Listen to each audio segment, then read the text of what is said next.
I didn't expect this. The stocks I thought would crush it, they barely broke even. And the boring ones, well, they actually more than paid for my house payment. After thousands of trades over the past several years, I finally sat down and with AI's help, I pulled all my data together for all the optional trades I've done. And we sorted every ticker symbol by profit to see which ones were the most profitable. Some of the top performers, well, the names actually shocked me. And others that I thought would do well, I'll never actually trade them again. So today, I'm revealing my top 20 stocks that made me the most money using the optional strategy over the past couple years. After I reveal the top 20 stocks, I'm going to show you what they all have in common. Hopefully with this information, you'll be able to make more profitable trades, thus putting more cash into your pocket every single month.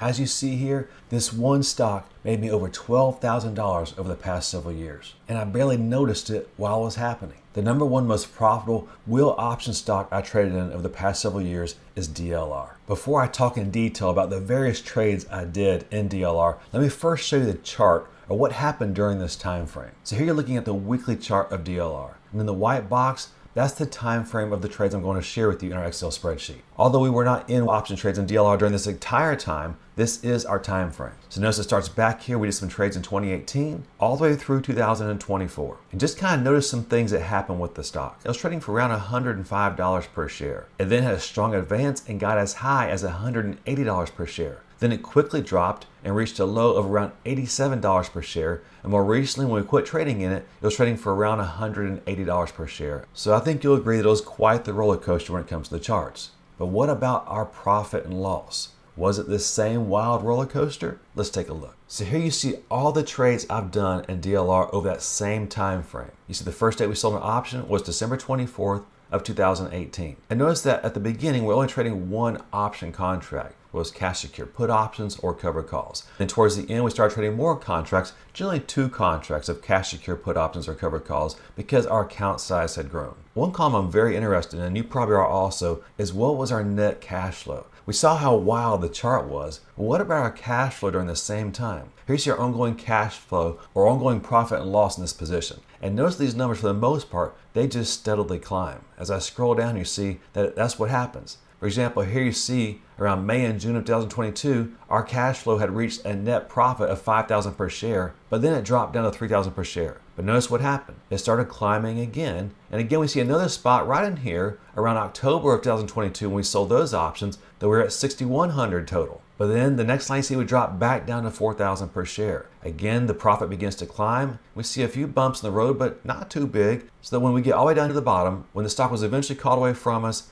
we overall had a nice profit of almost $13,000. If you figure out how much profit that was based on the 200 shares approximately we were trading at any one point in time, we had a profit of $64.79 per share. And this is using the option wheel strategy. Now, it's not the traditional option wheel strategy, it's my modified version, but I think you see the power of using this strategy. So this is just one stock. I'm going to share with you the top 20 by the end of this video. Now let me give you some details about the trades that I did. Generally speaking, when the stock was assigned to us, it was typically trading below the strike price of the put option that was assigned to us. Say for example, we had sold the $100 put option, the stock was assigned at 100, the stock might be trading for around $85 or even $80 per share. So at times we'd sell a cover call below the strike price where we were assigned the stock at. But then once the stock began to go back up in price, we'd roll that cover call strike price back up. And when need be, we'd sell additional cash secure put options to help fund rolling that cover call strike price back up. And of course, you see here, we collected dividends the whole time we owned those shares. And those dividends, they really added up. It was about $1.22 per share for the last dividends we collected. So notice that was $244 that we got every quarter while we owned those shares if we owned 200 shares of them. So the dividends definitely helped out. Now, one thing I want to point out to you here is our position size. I have a rule that I don't want to risk any more than 5% at most in any one ticker symbol. But in order to give me room to adjust positions, my initial entry is around 2 to 3% of my overall portfolio. So when I initially traded DLR, I would have at most 2 to 3% of my overall portfolio at risk in DLR. And if I need help repairing that position, like adjusting cover calls or something like that, then I would allow myself to go to 5% of my overall portfolio. But what about other ticker symbols? What about other sectors? Were REITs or real estate companies like DLR the most profitable? I think most people would have guessed that technology probably would be the most profitable because it's been the most volatile, but it's also done really well over the past several years. But out of the thousands and thousands of trades that I did over the past several years, which sectors were the most profitable? Well, here you see a pie chart showing you exactly which sectors worked out the best for me. I briefly want to show you percentage-wise which ones were the most,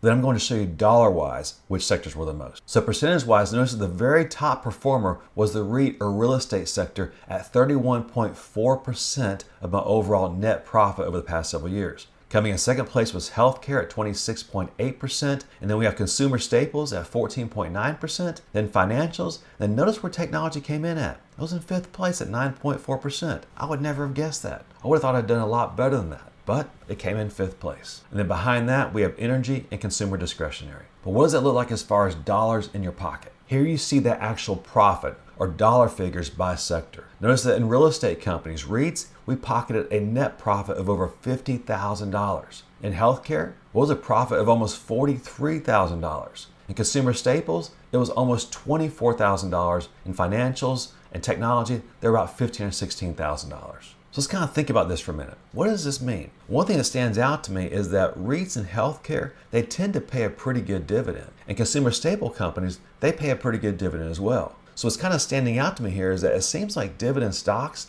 they tend to do really well. At least they've done really well for me when it comes to the wheel option strategy. The other thing when it comes to these sectors is that these sectors, they tend to have lower volatility. So whereas a lot of option traders trade options because of high volatility, what stands out to me is that I've done really well with lower volatility stocks. And to be honest with you, anytime my portfolio has lower volatility, I'll take that over high volatility any day. I showed you some trades in DLR, but some of the other trades that I did in these stocks were poor man's cover calls. And when you think about the lower volatility, the poor man's cover calls, they don't like a lot of way ups and downs. They like consistent movement, hopefully to the upside. So that lower volatility, it actually makes sense that it's worked well for the optional strategy, at least for me over the past several years. Now let me show you my second most profitable position over the past couple years. The reason I want to show you the details of my second most profitable position is because at first, it kind of went bad on me. Notice up here in the yellow shaded areas that at one point, at the very beginning of this trade, I was down over $2,000 in this one ticker symbol. This is Kraft Heinz. So if I didn't have confidence in my strategy, confidence in the companies I was trading in, I may have cut the strategy out altogether or cut my trades for a loss in Kraft Heinz. I knew I was using a very strong, proven strategy, at least proven from me. I knew KHC was a high demand company. It was a stable, proven, profitable company over the long term. So I stuck with it. And notice what happened as the years passed and trades passed. Now keep in mind,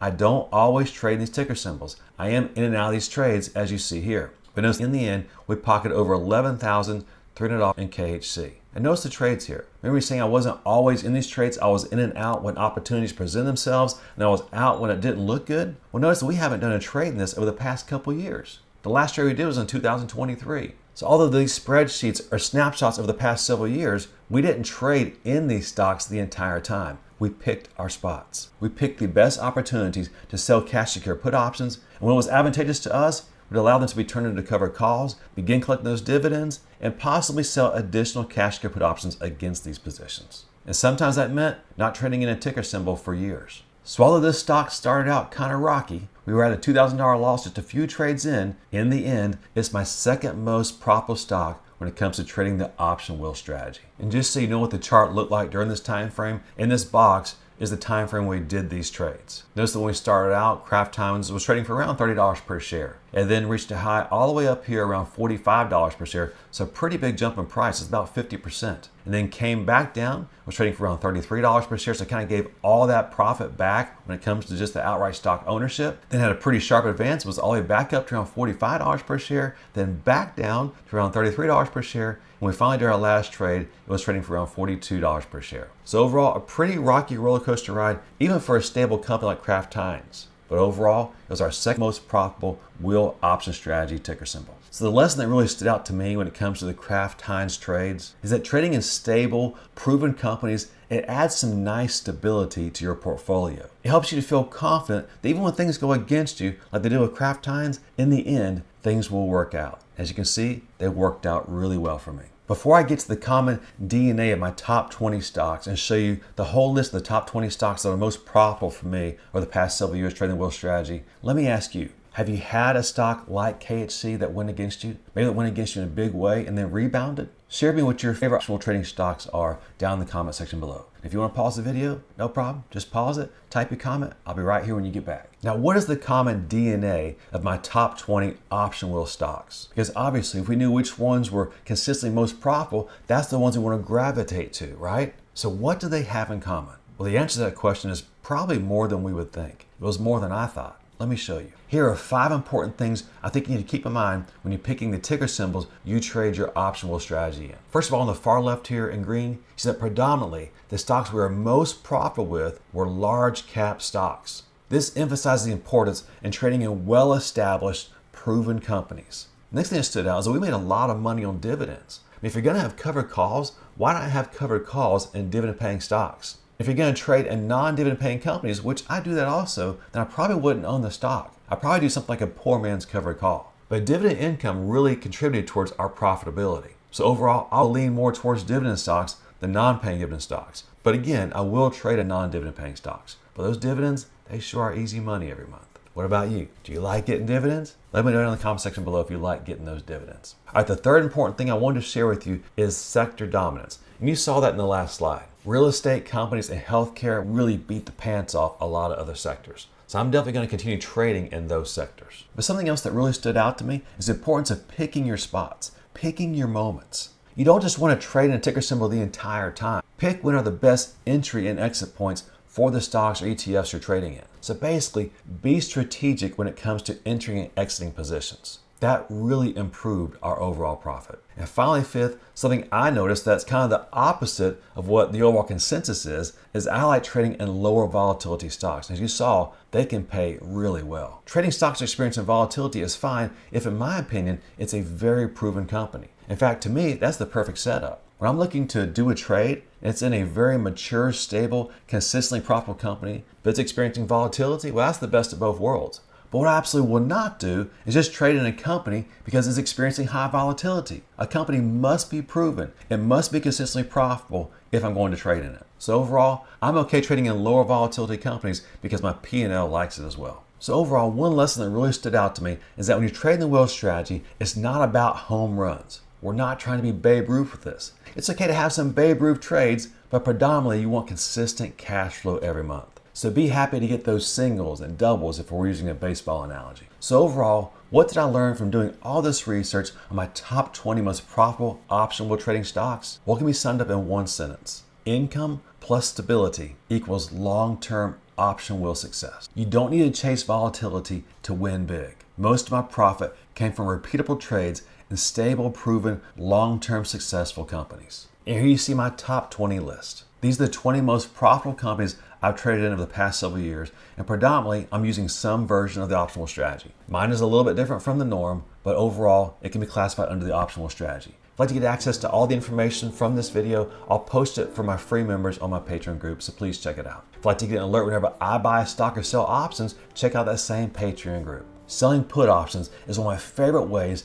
to consistently generate cash flow every single month. To see my exact system that I've been adjusting and modifying and improving over the past 20 years, please check out the video at the link above and the description below entitled Selling Put Options Explained with Real Life Examples. Until next time, happy investing, and we'll see you again soon.